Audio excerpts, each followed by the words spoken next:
Sí, a partir de lo maravilloso que fue la experiencia de los monstruos animados. Exacto. ¿Sí?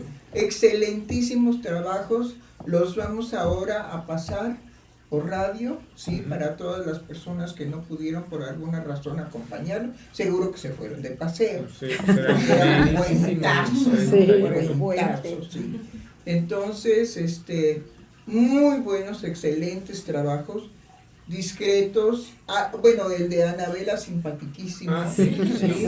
Muy buen trabajo. Fueron 4 excelentes trabajos de los monstruos al diván.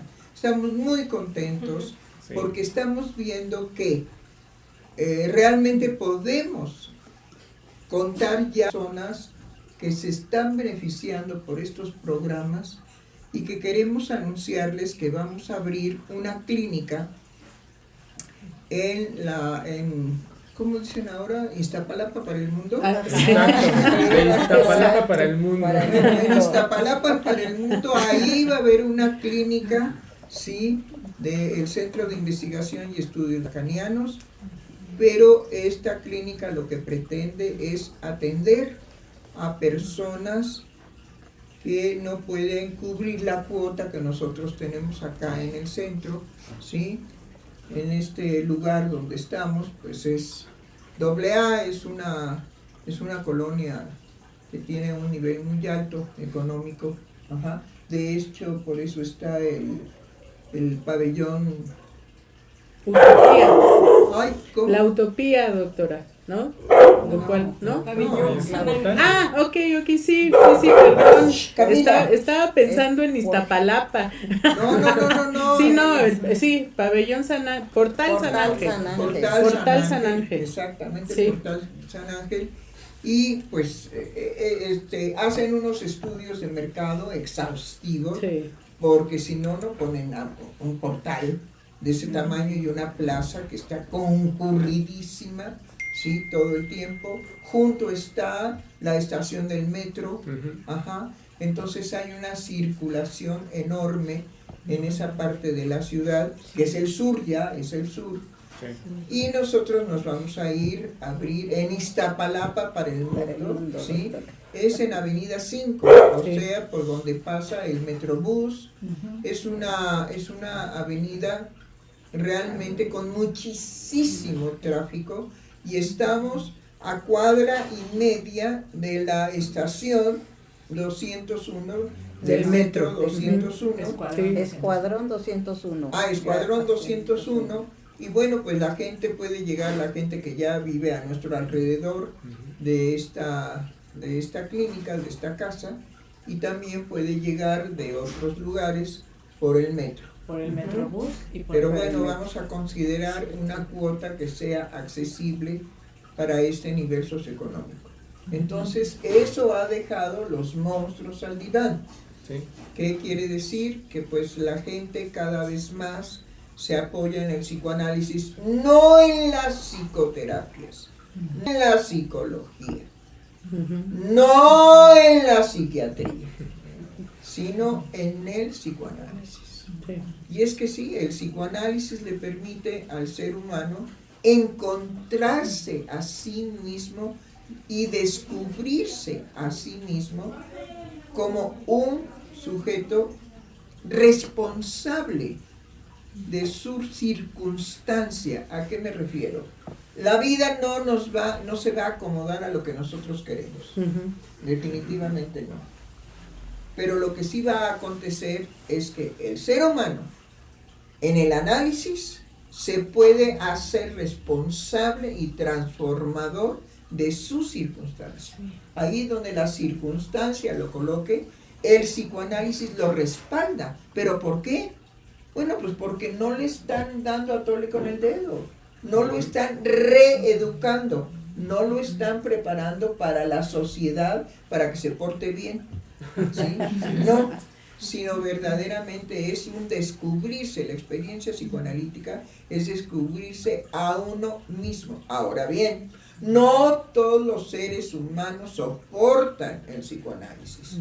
Entonces hay una anécdota de que Jesús se le apareció a San Ignacio de Loyola y le preguntó cuando él iba de camino al Vaticano para disolver la Compañía de Jesús, y le preguntó, ¿qué deseas para los jesuitas? Que sean perseguidos siempre, porque en la medida en que sean perseguidos, estarán siempre en una disciplina, pero que es la que se necesita para conquistar el mundo para Dios. Sí. Bueno, nosotros estamos así. Hay muchos enemigos del psicoanálisis. En el evento de los monstruos al diván nos encontramos con una persona que hace traducciones de libros de psicoanálisis al español o al francés también, creo. Y entonces nos decía, ¿sí? Bueno, el psicoanálisis es limitado porque no puede entrar en cualquier cultura. Porque, por ejemplo, en la India, pues no, es otra cultura en donde no existe el complejo de Edipo. Ay, le digo, pues creo que está usted traduciendo libros muy precarios, porque el complejo de Edipo se hizo universal por Levi-Strauss, ¿sí? Que fue a investigar, y que en todas las culturas, hasta la más primitiva, ¿sí? Hay una persona de la comunidad que está prohibida sexualmente. Entonces, el complejo de Edipo no es la mamá y el papá y el niño. No, por favor. El pobre de Freud dijo, bueno, ¿cómo les hago accesible algo tan terriblemente complejo como el complejo de Edipo? Sí. ¿Sí? Que justamente se topa con su padre, y ya había dicho oráculo. El oráculo, gracias doctora, ya había dicho el oráculo que el hijo, su hijo, lo iba a matar. Bueno, el padre, que no entendió al oráculo, ¿sí? Saca a su hijo, lo pone en un canasto y lo echa al río. De ahí, digamos, las canastitas que se usaron y se llamaron Moisés. Bueno, pues cómo iba a pensar este padre, que ya se había liberado de la muerte que le iba a dar el hijo, se encuentra en un cruce de caminos precisamente con su hijo, y en la lucha por ver quién pasa, lo mata. Entonces se cumplió el oráculo. Pero ojo, lo mismo nosotros tenemos oráculos muy accesibles. Se llama el tarot, ¿no? Sí. La bola de cristal. Ajá. Tenemos oráculos muy accesibles. Pero ojo, hay que entender que las sentencias de los oráculos no son en la lógica cotidiana de si te comes el plátano te mueres. No. ¿Quién sabe a qué se referirá el oráculo cuando diga no comas plátanos porque te mueres? Sí. ¿A qué se va a referir? No a la fruta, sino la fruta está representada en el oráculo de determinada manera, con determinada lógica, que se va a cumplir. Entonces, pues, sucedió. Y él se casó con su madre, y luego se sacó los ojos del horror. Sí. No fue, de veras, esos eran tragediones, ¿no? Pero bien fifiu. Bueno, ¿qué tenemos para hoy? Primero tiene felicitaciones, doctora. ¡Ay, qué buenos días! Dígame las de. Ayer que anunciamos que íbamos a poner un programa grabado, la íbamos a festejar porque fue su santo. Le dejaron. Sí. El nombre de Silvia no pensaron, nadie había pensado que tuviera una santa. Pero les voy a decir por qué. Porque la santa fue prostituta. Entonces, Santa Silvia, Virgen, Mártir y P.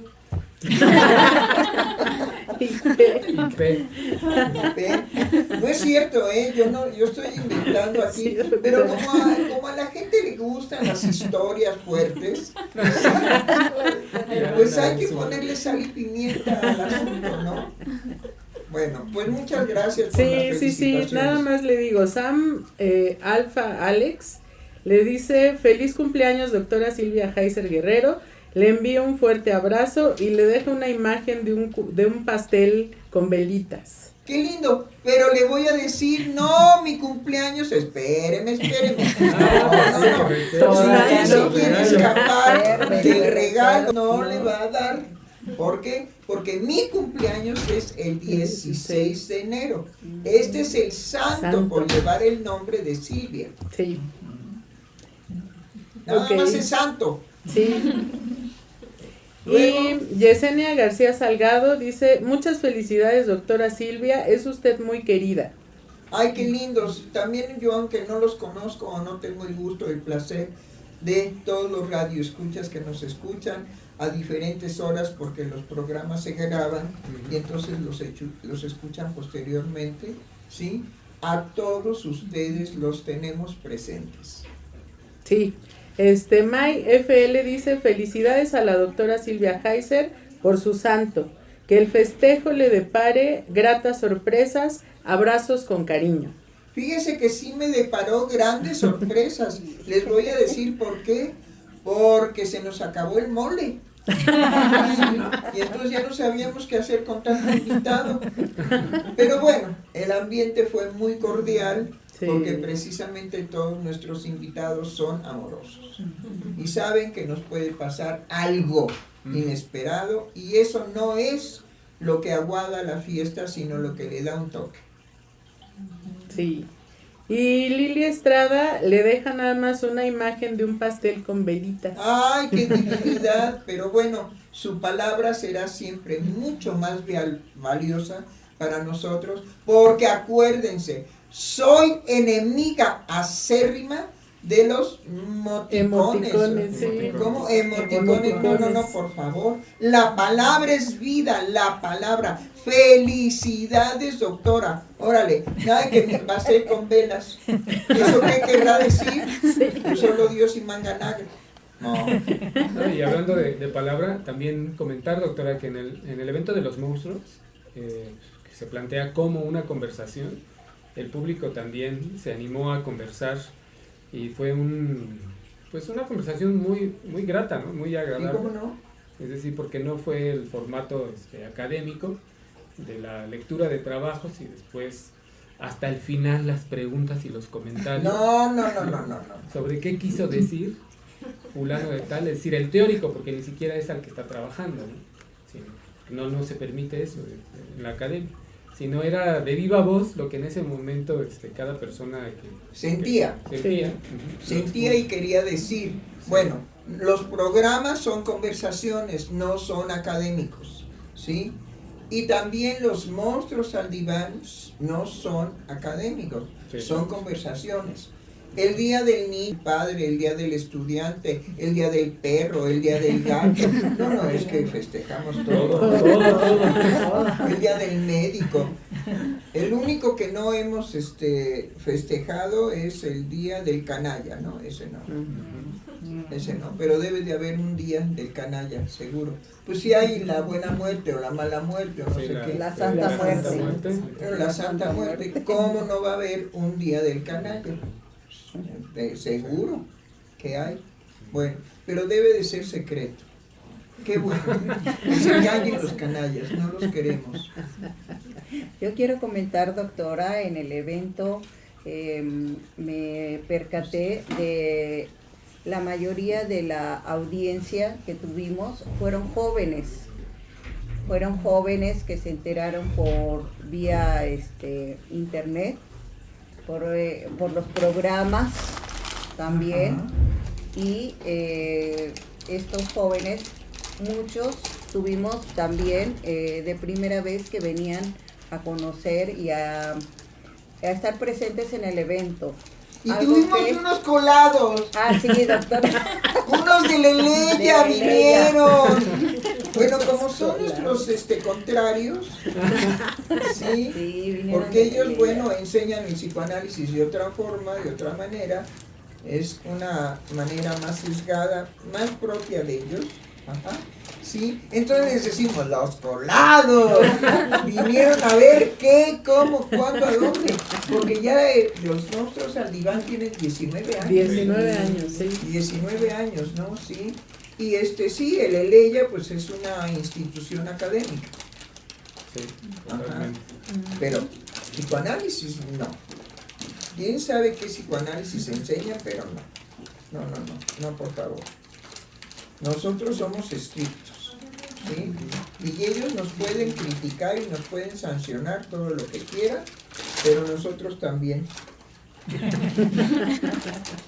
Pero no con pleito, ¿eh? No ya, agarrón. No. Para eso están los barrios. Nosotros somos otra cosa. Nos gusta discutir, nos gusta polemizar, ¿sí? Lo que sí nos gusta siempre ganarle al otro. Pero gana. Bueno, y entonces vinieron jóvenes. Sí, vinieron jóvenes. Y eso a mí me llena de emoción, pues el psicoanálisis institucionalmente pues está lleno de congéneres míos, o sea, viejitos. Es decir, como ¿Usted si... es viejita? Ay, bueno. Se oye horrible. No, mira, en primer lugar, la doctora Aguilar. Viejitos. No, la doctora Aguilar es una fiera, empezando por ahí, ¿no? Sí. Todos la respetamos, pero sí es fiera, es feroz. Entonces, nada, que viejita ya se quiere acurrucar. Ahí No, no. en todo caso será vieja, pero no viejita. No viejita, así con cariñito, doctora. No. No, yo creo que es importante y también en estos nuestros eventos y que también esta noticia que usted nos da de abrir esa posibilidad de atención a aquellos que por circunstancias económicas no puedan acceder, hay esta oportunidad porque hay mucha gente que realmente requiere de la atención psicoanalítica, no que les vayan a decir, bueno, usted padece de depresión, bueno, es importante que se vaya a la playa, ajá, y como tengo dinero para irme a la playa, entonces, o sea, cosas tan... Es la cura de aguas moderna. ¿verdad? Era la cura de aguas. Era la Bueno, cura eso de porque aguas México por el tiene día. a 4 horas el mar. Sí. No, pero en Europa eso no se da. ¿Qué cura de agua ni cura de cordero? Sí.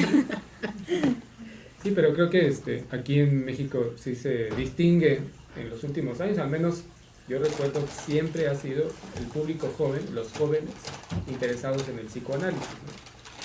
Creo que parte de lo que puede llegar a desalentar son los formatos académicos que hay actualmente para estudiar psicoanálisis. Ay, son horribles. Sí. ¿Saben qué? Renuncien a eso, renuncien. El psicoanálisis nunca fue así. La transmisión y la enseñanza de Freud, ¿sí? Era verdaderamente vivencial en una conversación. Sí. Sí. No, era académica. Él no se vestía de toga y con una peluca ahí horrible, y entonces como gran representante de la ley y la autoridad única en el psicoanálisis, ¿sí? Daba su transmisión. No, para nada. Había pleitos, discutían, se odiaban. Bueno, todo lo que en una libertad de ese orden es posible, lo hubo en la reunión de los miércoles, porque eran los miércoles, ¿sí? En el caso de Freud. Bueno, las malas lenguas que les gusta meter veneno, como a Peter Gay, que habló precisamente de que era un desgarriate la reunión de los miércoles. Pero eso es con saña. Sí. Es hablar ya con saña, es hablar con que hacer, digamos, daño en cuanto encuentran que el odio, cuando pues es parte de nosotros mismos, amordio, ¿sí? En una discusión en donde se quiere ganar el punto, pues indudablemente que va a manifestarse. Pero ¿por qué hacer de eso, ¿sí? un desprestigio al trabajo de Freud. Eso es lo que no es correcto, ¿sí? ¿Por qué desprestigiar la reunión de los miércoles como que era el jalarse los cabellos, o sea, las greñas se dice en México, ¿no? Sí. Jalarse de los pelos? No era así. Era una pasión por demostrarle a Freud que él podía ser trascendente en su transmisión de los descubrimientos verdaderamente extraordinarios, porque es la obra de un hombre solo, Sí. ¿sí? Entonces, descubrimientos extraordinarios que hacía Freud, y el envidioso de Peter Gay pues lo deforma y lo pone como si se tratara de algo verdaderamente pues de pleito de Tepito. No, No, nunca fue así. Justo las reuniones de los miércoles empezaron a darse después de el aislamiento de Freud, en el momento en que fue rechazada la teoría de la etiología de las neurosis, en donde la sexualidad era el punto más importante que causaba las neurosis, y que Freud en ese momento se aísla, y en ese aislamiento escribe 3 ensayos de teoría sexual, escribe El chiste y su relación con el inconsciente, y algunos otros trabajos, que es una producción que él hizo en ese aislamiento precisamente pues por estar dedicado a su trabajo, pero que las reuniones de los miércoles se dan justo cuando viene Jung y un profesor de Jung a hablar con Freud de los artículos que ellos leían, de lo que se publicaba de Freud, y se empieza a reunir con ellos, que son 2 personajes que vienen en un interés de saber al respecto de las teorías de la sexualidad de Freud, y empiezan a discutir porque ellos 2 eran psiquiatras, llevaban a cabo tratamientos en Suiza con psicóticos, y eso es lo que los trae a buscar a Freud, y empiezan a hacer esas reuniones en donde comentan los trabajos, le comentan casos a Freud, y así es como inician en esas conversaciones de una teoría inédita que tiene que ver con la práctica de ellos, y que por eso le dan lugar a buscar a Freud, empezar a cartearse con él, y después ellos van a verlo a Viena. ¿Y qué pasó? Pues empezaron las reuniones de los miércoles y se fueron integrando otras personalidades, porque además fueron extranjeros los primeros que empezaron a hablar con Freud en relación a sus teorías, y ya después otros médicos judíos también empezaron a reunirse con él. Y de ahí fue donde se empezó a extender, ¿sí? Pues todo el conocimiento al respecto de la sexualidad en la etiología de las neurosis. Y bueno, de ahí en adelante, porque no fue lo único. Ya era presentación de casos también, que se hacían en las reuniones de los miércoles, y pues todos aportaban, porque no era solamente el trabajo de Freud, sino que todos aportaban en relación a sus propias experiencias y a su saber. Bueno, pues Peter Gay dijo que era verdaderamente jalones de pelo, se insultaban, se agredían, bueno, quién sabe. Yo no le creo a ese sujeto, pero sí creo que él hizo una biografía de Freud degradatoria, para quitarle, digamos, la importancia de lo que transmitía Freud en cuanto a sus descubrimientos. Ahora, fíjense bien, decir que la situación sexual, eso nos concierne a nosotros de aquí hasta diciembre. Sí. Que en la organización psíquica de la neurosis, la base era una problemática sexual.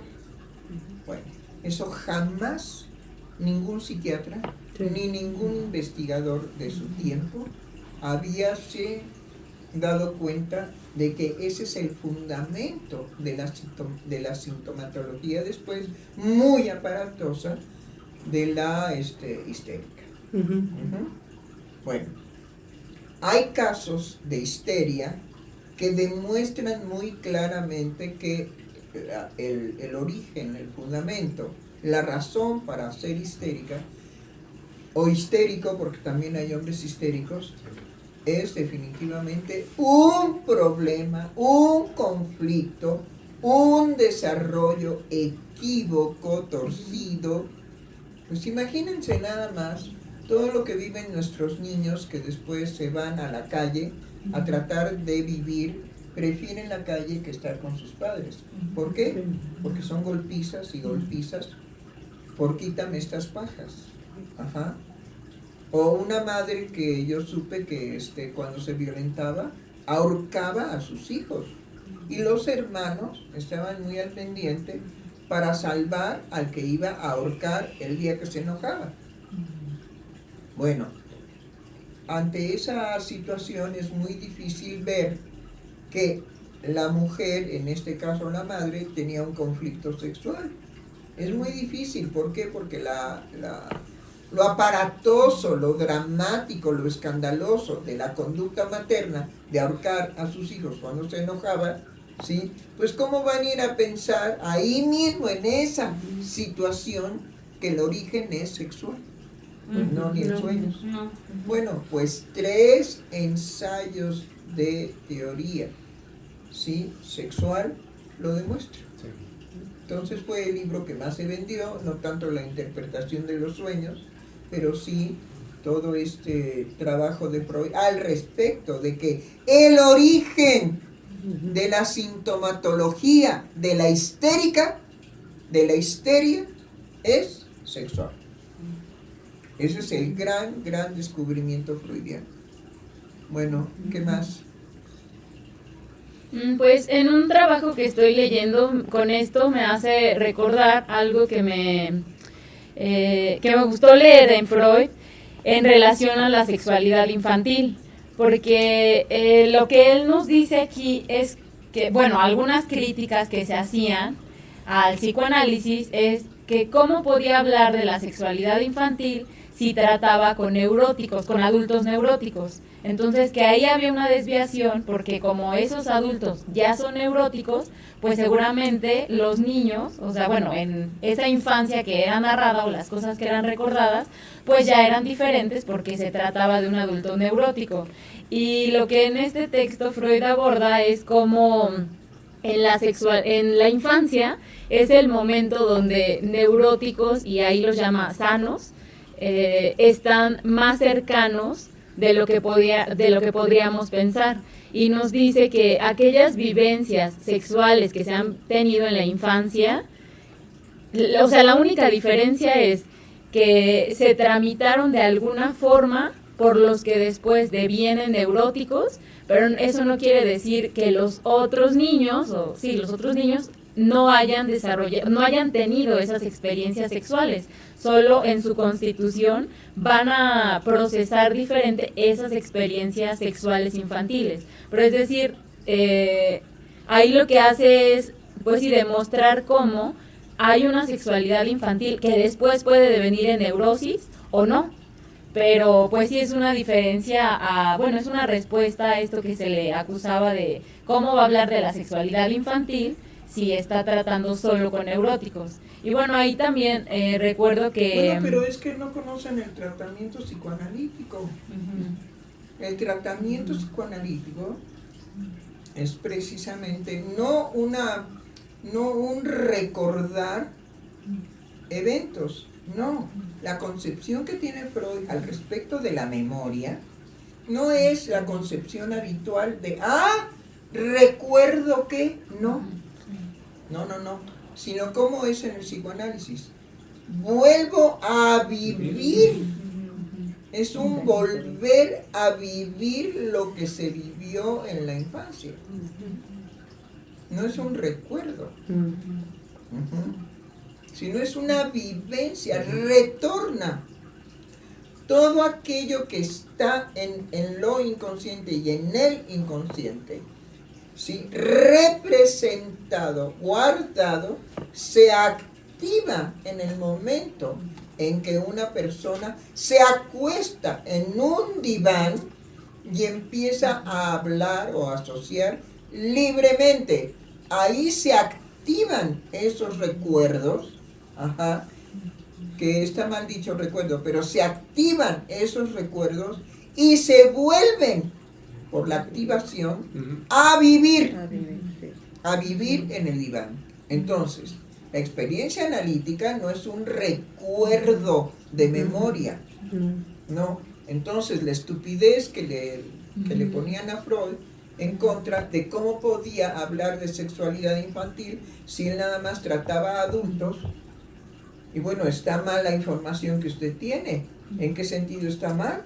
Porque lo que tendría que haber respondido Freud, y que yo me supongo que lo hizo, es, no, bueno, momento.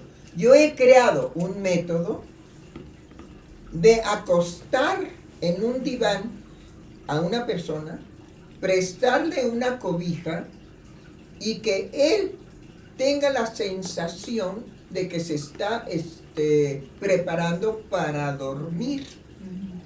Yo me pongo, para no perturbarlo, atrás del diván para que no tenga contacto con mi cara. Bueno, los pinches gringos no pusieron al señor enfrente con una silla. Bueno, carajo, Dios mío, pero qué barbaridad. Y ahora las películas que vemos que van al psicoanálisis o a la terapia, es en una sala, y el terapeuta tiene su librito, de que está ahí escribiendo. Mientras escribe ya no escucha. Ya no escucha, ya se le fue que lo que requiere el psicoanalista. Atención, pareja, mente flotante. Ahí está. ¿Cómo va a tener una atención pareja, mente flotante escribiendo lo que escucha? Pues mejor la grabadora. ¿Sí? Pero la grabadora, aunque grabe lo que está diciendo el analizante, no puede ser la escucha de un analista. Pues es un aparato que graba, que imprime en una cinta, ¿sí?, magnetofónica, en una cinta, imprime los sonidos de la voz. ¿Qué querría un analista tener esa certeza, no? ¿Cómo? ¿Para qué querría tener un analista esa certeza? Me refiero a la grabación. Pues por bruto. A la que puede recurrir. Entonces no va a escuchar, no va a estar en la tensión, ¿no? Es decir, tenso para escuchar. Por eso le digo, pues por bruto. Va a estar ahí relajado. Justo. Relajado, ¿y qué tanto?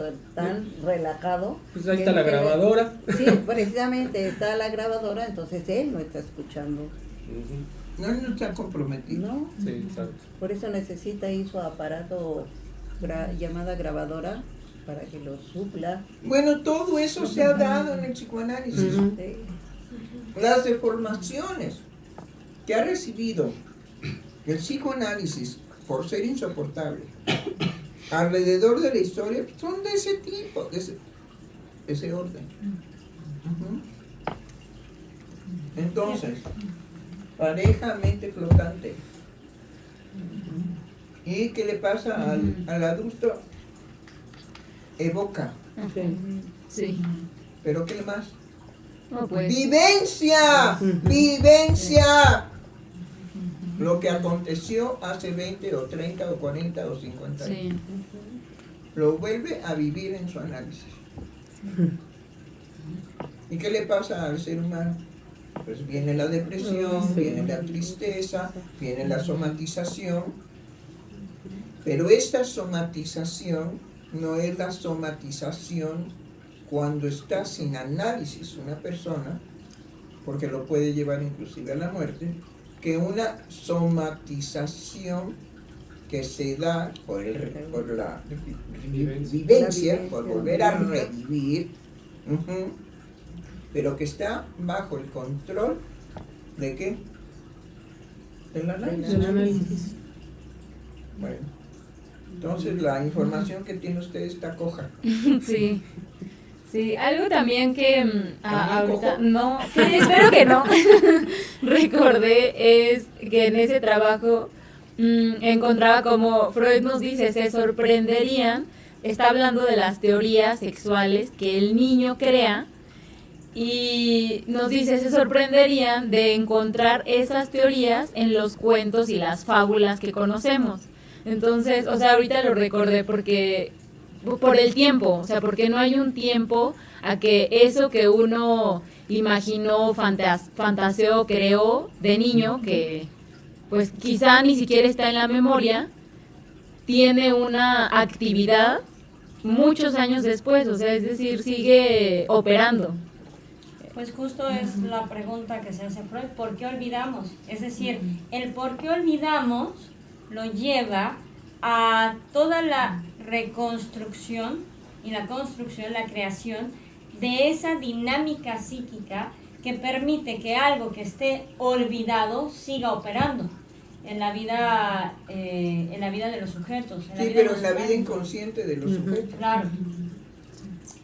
Entonces, pienso que esos planteamientos que Freud abrió y de los cuales él se sirvió para abrirse camino a lo inconsciente, aunque simultáneamente no hay acceso, creo que es ahí donde él constituye propiamente su metodología. Sí, pero vuelvo a repetir algo. Ajá. No están fuera de la memoria, No, ni están dentro de la memoria. no. ¿Dónde están? En la represión. Ujú. Están reprimidos. ¿Y esa represión cómo es? Es un componente psíquico que tiene toda la información, toda, de sus vivencias infantiles.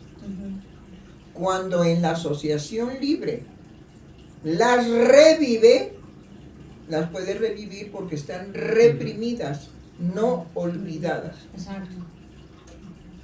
No hay olvido en lo psíquico. Sí. Es definitivamente nuestra capacidad psíquica, es como la tableta esta mágica, no sé si se acuerdan. La pizarra mágica. La pizarra mágica, que uno escribe sobre un tipo de papel, lo levanta y entonces se borra, ajá, pero queda impresa en la parte que la contiene, ¿no? Sí. Se borra en el papel que se inscribió, pero una vez que se levanta, queda abajo inscrito, impreso, pues. Eso, exactamente. La represión no es recuerdo, la represión no es memoria, la represión no es nada de eso. Es algo que está reprimido, y ese es un componente de una dinámica psíquica. Entonces, no confundir sosa laxante de A Rioja con otro laxante, porque si no les va muy mal. ¿Y qué más? Entonces, no hay olvido. Por eso se puede volver a revivir. Esos son los descubrimientos gigantescos de Freud. Y por eso les digo, es la obra de un solo hombre. Él lo descubre. Entonces cuando el analizante dice, me acabo de acordar, no, él no tiene recuerdos, él tiene vivencias. Y es ahí donde el silencio del analista es un silencio muy particular, a tal grado que el analizante que está acostado y que no ve al analista, siente ese silencio y le pregunta al analista, ¿me está escuchando? Sí. ¿Está usted aquí? Sí. ¿A qué grado el peso del silencio para que se dé limpiamente la vivencia? Si no, pues está perturbada por la presencia del analista. ¿A qué nivel lleva el analista el silencio en análisis? Que el analizante dice, ¿me escucha? ¿Y qué otra cosa? ¿Estás ahí? ¿Está usted aquí? Sí, aquí estoy. No, es maravilloso. ¿Cómo se va a comparar con un psicólogo entusiasta? Ajá, que le dé recetas disciplinarias de conducta, a una persona como si fuera, digamos, una rata enjaulada que tengo que educar. No, por favor. Bueno, ¿qué más? Tenemos 2 comentarios, doctora. Nos dice Rosa Hernández, wow, fabuloso. El psicoanálisis respalda el decir de nuestras emociones. Gracias, doctora Silvia Heiser, por recordarnos que somos responsables de nuestros actos y creadores de nuestras circunstancias. Así es. Saludos a todos. Y Gracias, Rosa. Saludos. nos escribe también Romis Nalo. Muchas gracias por el plan de subir el evento del viernes para los que no pudimos asistir. Los monstruos al diván. No, sí, pero que lo vamos a subir. No, bueno, dice que lo vamos a subir, pero no lo vamos a subir. Vamos a presentar los trabajos. O sea, no En es vivo. que en vivo, no es que lo hayamos grabado y se vaya a pasar el evento, no. Lo vamos a hacer en vivo en los programas. Ujú. Los dueños del trabajo lo van a leer Ujú. y lo van a comentar con ustedes en vivo. Sí, son todos los comentarios. ¿Algo más? Bueno, nada más quería comentar que esto que venía diciendo, doctora, no así como sesión clínica, pero creo que abrir la conversación y no en el formato, como decíamos al inicio, académico, también, digamos, permite que cuando se están escuchando a los analistas, una persona pueda estar en esa vivencia también que lo lleve a hablar con los analistas, ¿no? Porque las participaciones no nada más en los monstruos al diván, sino en otras conversaciones han sido así. Lo que en otro formato sería una interrupción, aquí es más bien tal cual, a viva voz, sí la participación, pero es lo que en ese momento se revive, ¿no? La persona que está presente en la conversación.